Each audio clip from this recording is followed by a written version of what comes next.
अनीता की बहू पूजा को हमेशा से ही रसोई का काम करने में बहुत ही ज्यादा आलस आया करता था। ज्यादातर वो मन मारकर ही रसोई का काम करती थी। सर्दियों के मौसम में तो जैसे तैसे पूजा रसोई में काम कर लिया करती, लेकिन गर्मी आते ही पूजा के रसोई के काम को लेकर नखरे बहुत ज्यादा बढ़ जाया करते। ऐसे ही अब सर्दियों का मौसम लगभग खत्म हो चुका था, गर्मी आने लगी थी और थोड़ी सी अब बढ़ने भी लगी थी। इसी बीच एक दिन अनीता पूजा से बोलती है, पूजा बहू, देख अब गर्मी आने वाली है और गर्मी आ जाए इससे पहले मुझे एक और बार तू गाजर का हलवा बनाकर खिला ही दे। गाजर का हलवा? नहीं नहीं, मैं नहीं बनाऊंगी। अरे कितनी देर तक तो उस गाजर के हलवे को चलाना पड़ता है गैस के पास खड़े होकर। आपको पता भी है कितनी गर्मी हो रही है। अरे अभी कौन सा इतनी गर्मी आई है बेटा जो तू इतने नखरे कर रही है। आपको नहीं पता, गैस के पास खड़े होकर ऑटोमेटिकली गर्मी लगने लग जाती है। आप कौन सा खाना बनाती हो? खाना तो मैं ही बनाती हूँ ना, तो मुझे ही पता है ना। हाँ, बहस करने की जरूरत नहीं है बहू, अब मैंने कह दिया है तो गाजर का हलवा बना दे। ठीक है, गाजर का हलवा बना दूंगी, लेकिन आपको भी मेरी मदद करनी होगी। हाँ, मदद? कैसी मदद? तुझे पूरे गांव वालों के लिए हलवा थोड़ी बनाना है, सिर्फ अपने ससुराल वालों के लिए तो बनाना है। बना लेना। तो क्या हुआ, मेहनत तो लगती ही है। ठीक है ठीक है, गाजर छीलने का और घिसने का काम मैं कर दूंगी और बनाने का काम तू खुद कर लेना। अब इससे आगे कोई सवाल मत करना मुझसे, हाँ नहीं तो। इतना कहकर अनीता चली जाती है और शाम को वो गाजर छीलने और घिसने का काम करती है, जिसके बाद पूजा जैसे तैसे करके गाजर का हलवा बना देती है। ऐसे अब दिन गुजरते हैं, मौसम पूरी तरीके से गर्म हो जाता है। अब काम करते वक्त पसीना आने लगता है। ऐसे एक दिन अनीता डाइनिंग टेबल पर बैठी होती है, तो वहीं पर पूजा का पति रोहन भी खाना खाने के लिए डाइनिंग टेबल पर बैठ जाता है। तभी पूजा हाथों में खाना ले आती है और टेबल पर रखती है और खाने को देखकर रोहन बोलता है, ये क्या है? तुम खिचड़ी बनाकर लाई हो? तुम्हें पता है ना मुझे खिचड़ी खाना बिल्कुल पसंद नहीं है। अरे बहू, मैंने तुझे कहा था ना दाल चावल बना लेना। अरे ये खिचड़ी क्यों बनाई तूने? सीधी सी बात है, दाल को जब चावल में मिलाकर खाओगी तो वो खिचड़ी ही बन जाएगी, इसलिए मैंने दोनों को एक साथ डालकर पका दिया। और वैसे भी गर्मी बहुत है, इतनी गर्मी में तो मुझसे खाना ही नहीं बनता। ये आलस की दुकान भी ना। अरे कितने नखरे करेगी बेटा तू? अरे दाल चावल बनाने में कौन से 10 दिन लगते हैं, आधा घंटा ही तो लगता है बस। अच्छा जी, आधा घंटा नहीं लगता तो फिर आप खुद ही खाना क्यों नहीं बना लेती हो? क्यों मुझसे बार बार कहती हो कि बहू ये बना ले, बहू वो बना ले? देखो देखो देखो कैसे जुबान चला रही है कैची की तरह। शर्म तो बिल्कुल बेच खाई है इसने। रहने दो माँ, इसे कुछ भी कहना बेकार है। गर्मी आते इसके नखरे शुरू हो जाते हैं, ये नहीं करना वो नहीं करना। ऐसे दोनों माँ बेटा मन मारकर पूजा के हाथों की बनी वो खिचड़ी खा लेते हैं। दिन गुजरते हैं, बढ़ती गर्मी के साथ पूजा के नखरे और काम को लेकर आलस और भी ज्यादा बढ़ने लगा था, जिसकी वजह से अनीता पूजा को खूब सुनाया करती। लेकिन इतना सुनने के बाद पूजा अपनी आदतों में कोई परिवर्तन नहीं लेकर आती। ऐसे एक दिन जब अनीता बाजार से घर आती है तो वो देखती है कि घर का सारा काम ज्यों का त्यों पड़ा हुआ है। ये देखती अनीता का पारा हाई हो जाता है और उसे गुस्सा आ जाता है और वो पूजा को बुलाते हुए बोलती है, पूजा, ओ पूजा, कहाँ है बहू? जरा इधर आना। जी माँ जी, कहिए क्या हो गया? क्या हो गया? अरे तेरी दादी अम्मा का ब्याह हो गया, दिख नहीं रहा तुझे? पूरे घर को जंगल बना रखा है और तूने अभी तक घर का कोई काम क्यों नहीं किया? जरा ये तो बताना मुझे। माँ जी, मैं सारा काम ना शाम को कर दूंगी, अभी मैं कुछ नहीं कर रही। शाम को कर दूंगी? इसका क्या मतलब है? घर का तो कूड़ादान बना रखा है तूने, ये कौन समेटेगा? देखो माँ जी, घर का काम करने में ना बहुत ज्यादा गर्मी लगती है और ऊपर से पसीना इतना ज्यादा आता है, इसलिए अभी तो मैं कुछ भी नहीं कर रही। हाँ, पसीना आता है तो पंखा चला लेना। और ऐसा तो है नहीं कि पसीना आने से तेरे सर से गंगा जमुना बहने लगेगी। देखो माँ जी प्लीज, घर का काम अगर मुझसे कराना है ना तो मैं अपने आप कर लूंगी, फिर चाहे मैं सुबह सुबह करूँ, दोपहर में करूँ, रात को करूँ या फिर शाम को करूँ, मैं कर लूंगी ना। दिन ब दिन तेरे नखरे बढ़ते जा रहे हैं बहू, ऐसे बात नहीं बनेगी। तो फिर कैसे बात बनेगी, आप ही बता दीजिए। चुपचाप ना घर का सारा काम कर ले और उसके बाद जाकर मेरे लिए एक कप चाय बना लियो। गर्मी में चाय? गर्मी में चाय कौन पीता है माँ जी?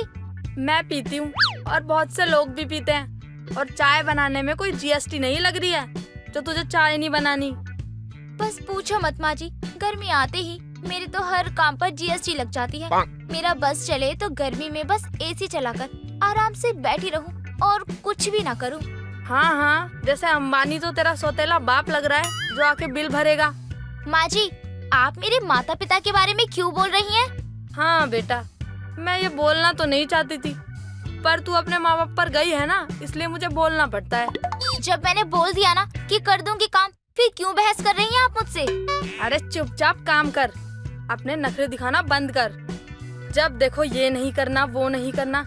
अरे एक बात बता, तू नहा धो कैसे लेती है? उसमें तुझे आलस नहीं आता क्या? वो भी मत किया कर, मुंह पर पानी छिड़क लिया कर और हो गया नहाना। ऐसी पूजा को सुनाकर अनीता वहाँ से चली जाती है और अपने नखरों की सताई हुई पूजा अपनी सास के इतना कहने के बावजूद भी किसी काम को हाथ नहीं लगाती और अपनी जिद पलटकर शाम को ही घर में थोड़ा सा काम करती है। बाकी का काम वो फिर से ऐसे ही छोड़ देती है।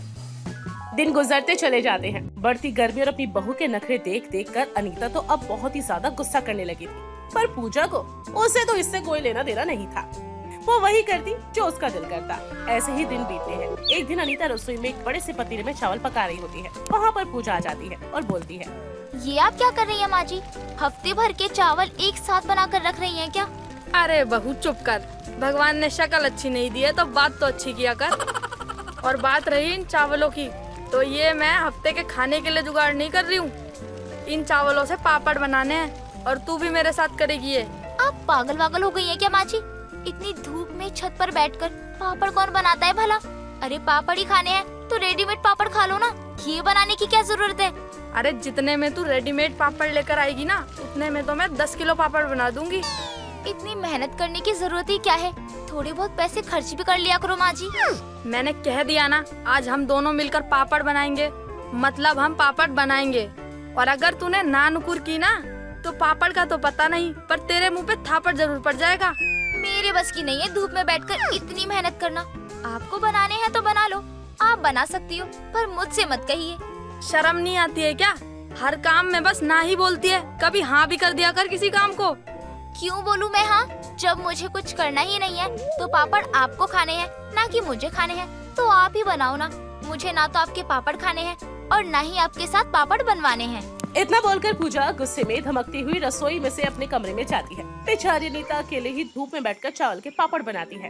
अब पूजा के हर काम को लेकर नखरों की वजह से अनीता को सारा काम खुद ही करना पड़ता, लेकिन चाहे वो फिर खाना पकाने का काम हो या फिर घर की साफ सफाई का काम हो या फिर किसी मेहमान आने पर उसकी खातिरदारी करने का काम ही क्यों ना हो, अनीता को अकेले ही सब कुछ संभालना पड़ता। इतना सारा काम करने की वजह से इस उम्र पे उसकी तबीयत खराब हो जाती है। ऐसे एक दिन अनीता की तबीयत थोड़ी खराब थी। रोहन अपनी माँ के कमरे में जाता है और बोलता है, माँ क्या हो गया आपको? आपकी तबीयत ऐसे कैसे खराब हो गई? और कैसे बेटा, बीवी तेरी बस पूरे टाइम गर्मी में नखरे करती रहती है और सारा काम मुझसे करवाती है। और उसे कुछ काम बताने जाओ तो हर बार कोई नया बहाना बना देती है। भगवान पता नहीं कैसी पत्नी है मेरी, इसे जरा सी भी समझ नहीं है। इसे इतना पता नहीं है कि हर चीज में नखरे करना सही नहीं है। मैं तो समझा समझा कर थक गई बेटा उसे। अरे मुझे तो लगता है कि गर्मियों में इसके नखरे उठाते उठाते ना भगवान मुझे ही उठा लेगा किसी दिन। एक तो काम कुछ करती ही नहीं है, बस खून जलाती रहती है। अनीता की बातें सुनकर रोहन को बहुत ज्यादा गुस्सा आता है। वो गुस्से में तमतमाता हुआ पूजा के पास जाता है और बोलता है, पूजा तुम्हें थोड़ी बहुत शर्म बाकी है कि नहीं, या फिर बेचकर खा ली है? आप ऐसे क्यों बोल रहे हैं? भला मैंने किया क्या है? मेरी माँ इस उम्र में सारा काम कर रही है और तुम आराम से बैठकर पलंग तोड़ रही हो। यही बहू वाले गुण होते हैं। देखो जी, सीधी सी बात ये है कि मुझसे गर्मी में काम नहीं होता, फिर चाहे काम कैसा भी हो, इसलिए मैं कोई काम नहीं करती। और हाँ, वैसे भी मैंने नहीं कहा था माँ जी को काम करने के लिए। अगर उनसे काम नहीं होता है तो वो क्यों करती हैं? छोड़ क्यों नहीं देती काम को? अगर मेरी माँ भी काम करना छोड़ देगी ना, तुम जैसी औरत की हालत खराब हो जाएगी। मैं ही जानता हूँ, भूख से तड़प तड़प के मर जाओगी। मुझसे बहस करने की ना जरूरत नहीं है। मुझे काम नहीं करना तो मतलब नहीं करना, समझे आप? पूजा की बातें सुनकर रोहन को इतना तो पता चल चुका था कि चाहे कुछ भी हो जाए, लेकिन इस गर्मी में पूजा के नखरे काम को लेकर बिल्कुल भी कम नहीं होने वाले।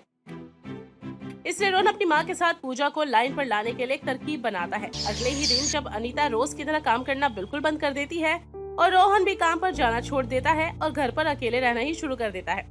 अब जब से अनीता ने काम करना छोड़ा, तब से तो सारा घर तहस नहस ही हो चुका था। हर तरफ गंदगी होने लगी थी।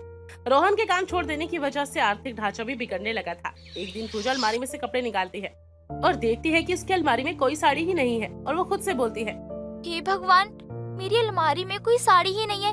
मेरी सारी की सारी साड़ियाँ कहाँ चली गई? इतना कहकर पूजा वॉशिंग मशीन के पास जाकर देखती है तो वॉशिंग मशीन के बाहर कपड़ों का ढेर लगा हुआ था, जिसमें पूजा के सारे कपड़े पड़े हुए थे। इसे देखकर पूजा बोलती है, हे भगवान, मेरे सारे कपड़े तो गंदे पड़े हुए हैं। इतने दिनों से कपड़े नहीं धुले थे, अब मैं नहाकर क्या पहनूं?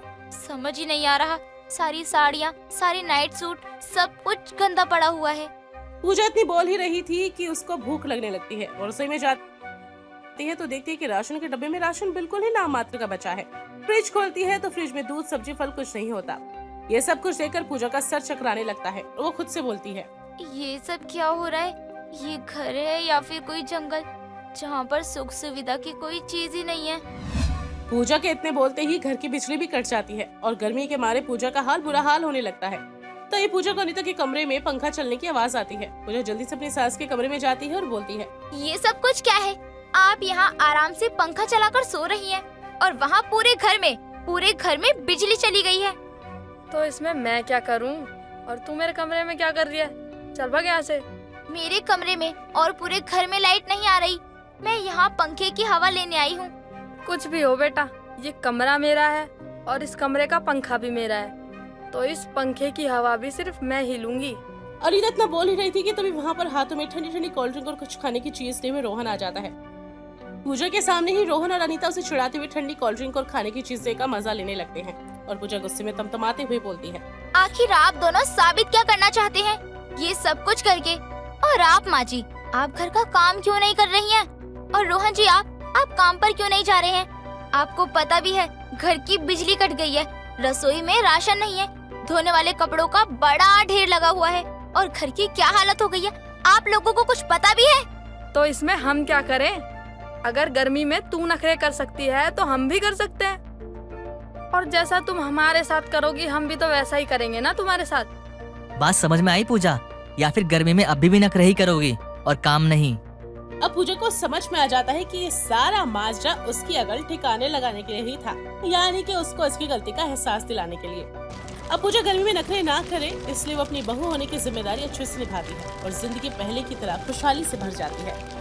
प्रकाश की पत्नी का देहांत कुछ सालों पहले ही किसी बीमारी के चलते हो गया था, जिसके बाद प्रकाश ने अपनी 2 बेटियों राधिका और राधा और सबसे छोटे बेटे धीरज को बहुत ही प्यार से पाल पोस कर बड़ा किया था।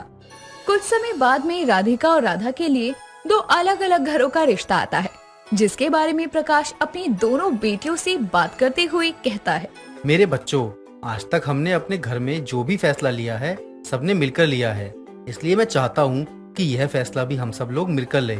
राधिका और राधा के लिए बहुत अच्छे घरों से रिश्ता आया है। जहाँ राधिका के लिए शहर के घर का रिश्ता आया है, तो वहीं राधा के लिए यहीं पास के गांव का रिश्ता आया है। अब ऐसे में मेरे समझ में ये नहीं आ रहा कि मुझे क्या करना चाहिए। पिताजी, ऐसे में इतना सोचने की कौन सी बात है? आप जो भी हमारे लिए करेंगे अच्छा ही करेंगे, इसलिए आप बिना कुछ सोचे ही निसंकोच हमारी शादी तय कर दीजिए। पिताजी, अगर मेरी शादी पास के ही किसी गांव में होती है तो जब जरूरत पड़े मैं आपकी देखभाल करने भी आ जाया करूंगी। और वैसे भी जब तक धीरज की शादी नहीं होती और घर में बहू नहीं आती, तब तक हम दोनों बहनों को आपका और धीरज का ध्यान रखना है। उनकी बातें सुनकर प्रकाश की आंखें भर आती है, जिसके बाद राधिका और राधा की शादी करके प्रकाश उन्हें अपने अपने घर विदा कर देता है। समय बीतता है और धीरज भी अपनी पढ़ाई पर बहुत अच्छे से ध्यान देता है, जिसके बाद उसे अमेरिका जाकर पढ़ने का अवसर मिलता है और वो वहाँ नौकरी कर कुछ पैसे भी कमाता है। बीच बीच में राधिका और राधा भी अपने पिता को संभालने जाया करती।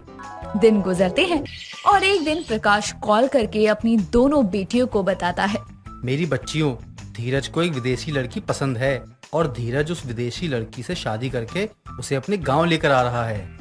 जिसके बाद दोनों भी अपनी भाभी से मिलने के लिए गांव आती हैं और राधिका कहती है, भाभी, आपको यहाँ का कोई खाना वाना बनाना नहीं आता होगा, इसीलिए मैं आपको शहर का खाना बनाना सिखाऊंगी। भाभी को पापा और भाई के साथ अब गांव में ही रहना है, तो फिर शहर का खाना सीखकर आखिर करना क्या है? ये बर्गर, पिज्जा वगैरह खाने से सिर्फ पेट खराब होता है और कुछ नहीं। आपको मैं दाल रोटी, चूरमा और अपना देसी खाना बनाना सिखाऊंगी। ओह माय गॉड धीरज, आपके दोनों सिस्टर कितना लड़ते हैं। ऐसे में हम ये फैसला कैसे करेगा कि हमको कौन सा खाना बनाना सीखना है?